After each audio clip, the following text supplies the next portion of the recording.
प्रभाव के लिए ये भी हो सकता है कि हो सकता है दूसरी पार्टियों से फंड पा रहा हो, इस वजह से आंदोलन कर रहा है। तो ये अपने-अपने सोचने की विचार पे है। ये आंदोलन शुरुआत से चल रहा था और कभी हम लोगों ने ये सारी चीज़ें नहीं सोचा। हालाँकि घर बैठे लोग लगातार इस पर हमेशा से विधायक बनने जा रहा है, सांसद बनने जा रहा है, चंदा वसूलने के लिए आंदोलन हो रहा है। ये सारी चीज़ें समय-समय पर हम लोगों ने लोगों से सुनी है और मुझे लगता है कि इन सब चीज़ों को छोड़ कर के आगे बढ़ने की ज़रूरत है।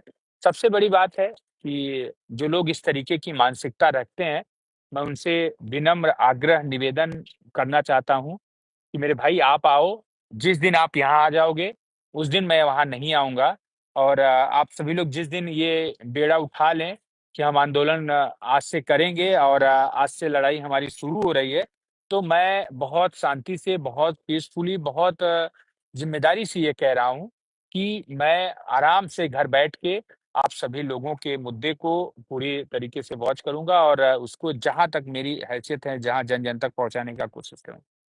मैंने कभी हर एक चीज़ विपक्ष में भी मैटर उठवाना रहा। मैंने बहुत सोच समझ के बहुत अ, उससे मैटर को उठवाया है बहुत दमदारी से।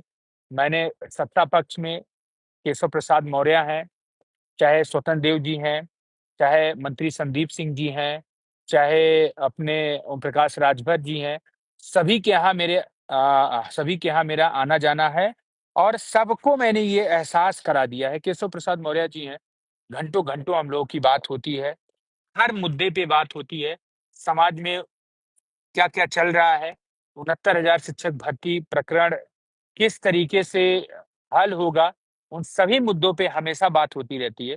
लेकिन दुःख दर्द तब होता है कि जब अपने ही समाज के लोग एक तो मदद नहीं करते और उससे मुझे बहुत दुःख होता है और एक तरीके से एक एनर्जी भी मिलती है कि बाबा साहब ने अकेले संघर्ष किया, तमाम लांछन लगाए गए। आज बाबा साहब तो देर की बात है, मैं उन्हें पीछे छोड़ देता हूँ। आज वर्तमान परिदृश्य में मैं आप सबको बताना चाहता हूँ, चंद्रशेखर भाई को आप लोग बहुत अच्छे से जानते होंगे। अपने आंदोलन में सभी जगह, हर जगह पूरे प्रमुखता से रहे हैं और पूरी दमदारी से हम लोगों के साथ रहा है। मैंने उनको वॉच किया है, मैंने उनको देखा है कि चंद्रशेखर भाई के लिए लोग कहते थे कि ये आरएसएस से मिले हुए हैं, भारतीय जनता पार्टी के बी पार्टी हैं। भारतीय जनता पार्टी के लोग फंड करते हैं, तो ये मायावती और तमाम पार्टियों के विरोध में बोलते हैं। इनका साठ-गाँठ चलता है और फिर इसके बाद जब चुनाव लड़ने लगे, तो लोगों ने एक नैरेटिव फैलाया कि चंद्रशेखर क्या कर सकते हैं? एक अकेला चंद्रशेखर क्या कर सकता है? तो ये सारी चीज़ें बहुत सारी चीज़ें फैलाई गईं। अंततः रिज़ल्ट क्या है, वो आप सभी लोगों के सामने है। एक अकेला सांसद पूरे लोकसभा में, बहुत गर्व के साथ कह सकते हैं कि हम लोग उनके मूवमेंट में साथ रहे, उनके चुनाव में साथ रहे, उनके लिए बहुत मेहनत किया और वो इस वजह से किया कि एक भाईचारा था, उन्होंने हमारे लिए किया था, मैंने उनके लिए किया। उन्होंने हमारे संघर्ष को ज़मीन से लेकर आसमान तक पहुँचाया। तो हम लोगों ने भी उनके लिए बहुत बेहतर तरीके से मेहनत किया। नतीजा ये है कि आज सांसद हैं, वो चाहे जो मुद्दा हो, देश में एससी, एसटी, ओबीसी, माइनॉरिटी और गरीब, किसी बहन के साथ बलात्कार होता है, किसी बेटे के साथ अत्याचार होता है, कोई पुलिसिया दमन होता है, कोई सरकार का दमन होता है। जो बहुजन महापुरुष हैं, उनकी जयंतियों के लिए जो बहुजनों को एक उनके हक अधिकार की लड़ाई लड़ने के लिए प्रेरित करता है, वो चंद्रशेखर आज़ाद है। तो मेरे कहने का तात्पर्य यही था कि आज आप ये देख कर के बहुत अंदर-अंदर खुश होंगे कि कुछ नहीं होगा, अकेला अमरेंद्र क्या कर सकता है? तो अकेला अमरेंद्र वही कर सकता है जो चंद्रशेखर आज़ाद कर सकते हैं, डॉक्टर भीमराव अम्बेडकर कर सकते हैं और तमाम जो हमारे महापुरुष हैं, जो सिर्फ़ और सिर्फ़ अपना जीवन सिर्फ़ इसी में खपा दिए। मैं वो सब कर सकता हूँ। हम लोग आज पूरी दमदारी से लखनऊ में ये बताने के लिए, लखनऊ में सरकार को जगाने के लिए, अपने आंदोलन की जो गर्मी है वो बनी रहे, इसके लिए पूरी दमदारी से लड़ाई लड़ रहे हैं।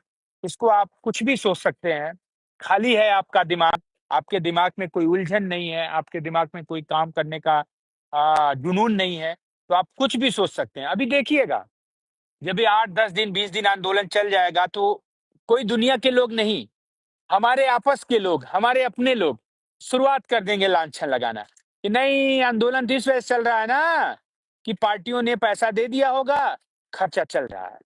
मैं आपको याद दिलाना चाहूंगा और अपने ही आंदोलन की बात याद दिलाना चाहूंगा। शुरुआत में जब एससीईआरटी पे मैंने इस आंदोलन को शुरू किया, तो मैंने लोगों से स्पष्ट कहा कि हमारे पास जो पैसे हैं, हमारे साथ विजय थे, मैं था, मैं कोई मुँह देखी बात नहीं कर रहा हूँ। कभी आप पूछ लीजिएगा जो उस समय संघर्ष के साथी थे। मैंने कहा, विजय भाई, मेरे पास पैसे हैं। हम दोनों लोग वही सुशील कश्यप और ये सब ठेकेदारी पट्टेदारी वाला होता था कि आकर के मोटरसाइकिल पे बैठ जाते थे, तो लोहा और हमारे मनोज चौरसिया भाई ये सब जाते थे, उनसे कहते थे कि अकाउंट से पैसा निकालो, ये दो, वो दो, ऐसे आंदोलन चलाएँगे। हम लोगों ने बाकायदा प्रण लिया।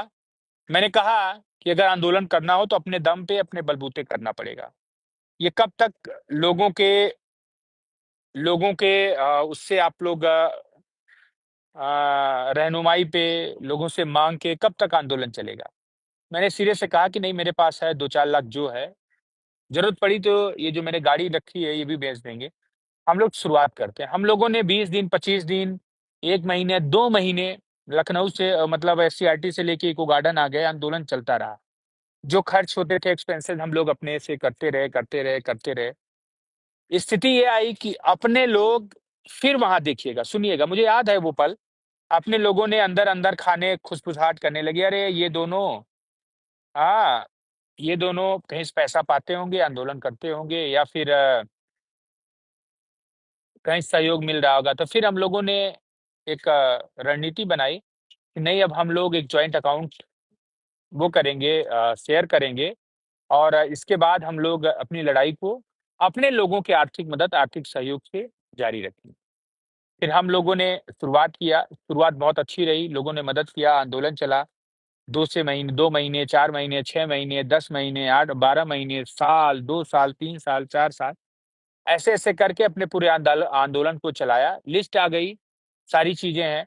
हाँ, आज परिस्थितियाँ ऐसी नहीं हैं, लोग टूट रहे हैं बिकॉज़ ऑफ कि लोगों ने संघर्ष नहीं किया। उस समय हमारे साथ जो लोग थे, उनको ये भी नहीं पता था कभी ये लिस्ट आएगी और बड़े खुशी-खुशी संघर्ष करते थे कि हम लोग समाज का काम कर रहे हैं। आज वो लोग क्यों भाग रहे हैं? क्योंकि उनकी लिस्ट आ गई ना, अब उनको लगता है कि हमारी नौकरी लग जाएगी। जो लोग नहीं आते हैं ना, उसका एक बेसिक कारण है। लोग कहना नहीं चाहते, मैं कह रहा हूँ। उनको लगता है ना कि आज नहीं, कल नहीं, परसों नहीं, हमारी नौकरी लग जाएगी। अगर यही होता ना, कोई लिस्ट ना आई होती, तो अभी सब लोग आते, संघर्ष करते उस लिस्ट को लाने के लिए। अब एक स्टेप आने के बाद लोग पीछे बढ़ रहे हैं, इसका मतलब यही है। तो मेरे कहने का मतलब यही है कि यार संघर्ष करो। लोग बदनाम कौन कर रहे हैं, मुझे वो भी पता है। लोगों को दर्द क्यों हो रहा है, मुझे वो भी पता है। लोगों को सिर्फ़ और सिर्फ़ इस बात का दर्द होता है कि अमरिंदर का नाम हो रहा है। मैं कह रहा हूँ यार, अमरिंदर का नाम क्यों हो रहा है? आप भी आ जाओ, आप भी संघर्ष करो, आपका नाम हो। मैं कौन-सा कह रहा हूँ, मैंने तो यार खुला प्लेटफ़ॉर्म है, आंदोलन है, ये सबके बैठने के लिए जगह है, किसी को कोई भगाया नहीं जाता, किसी को बोलने से नहीं रोका जाता, किसी को जब सरकार एफआईआर करती है तो उससे एफआईआर करने से नहीं रोका जाता, जेल जाने से नहीं रोका जाता। क्यों आप लोग परेशान हैं, मैं नहीं समझता हूँ। आइए बैठिए, मैं कह रहा हूँ कि ये आंदोलन अमरिंदर क्यों लीड कर रहे हैं, इसको राहुल मौर्य को करना चाहिए, मनोज प्रजापति को करना चाहिए, प्रदीप बघेल को करना चाहिए, रंजीत यादव को करना चाहिए और चंदन को करना चाहिए, अमर को करना चाहिए, विजय को करना चाहिए, सबको करना चाहिए। मैं कह रहा हूँ मैं क्यों कर रहा हूँ? मुझे नहीं करना चाहिए। भई अकेले मैंने थोड़ी ना ठेका ले रखा है कि जब पुलिस जेल भेजे तो हम ही 2-3 लोगों को भेजे। मैंने थोड़ी ले रखा है। अभी तो सरकार उस मोड में है, उस फ़ेम में है कि कुछ भी कर सकती है। हमारे घर को बुलडोज़ करा सकती है, मुझे मरवा सकती है, हाँ, कुछ भी कर सकती है। तो इतना जीवन का रिस्क मैं अकेला क्यों लूँ? भाई आप भी आइए, एक बार जब आप संघर्ष करेंगे, देखेंगे तो आपको दूध, दाल, भात सबकी हैसियत समझ में आएगी। कितना पैसा मिलता है, कितना संघर्ष करना पड़ता है, कितना सुबह-सुबह उठ के इको गार्डन आना पड़ता है। यहाँ 2-3 घंटे चिड़िया की पोटी के नीचे बैठना पड़ता है। साफ-सफाई करनी पड़ती है, झंडा बैनर लगाना पड़ता है, 4 मीडिया से बात करनी पड़ती है, बहुत सारी चीज़ें हैं। तो ये सारी चीज़ें आप लोग भी आकर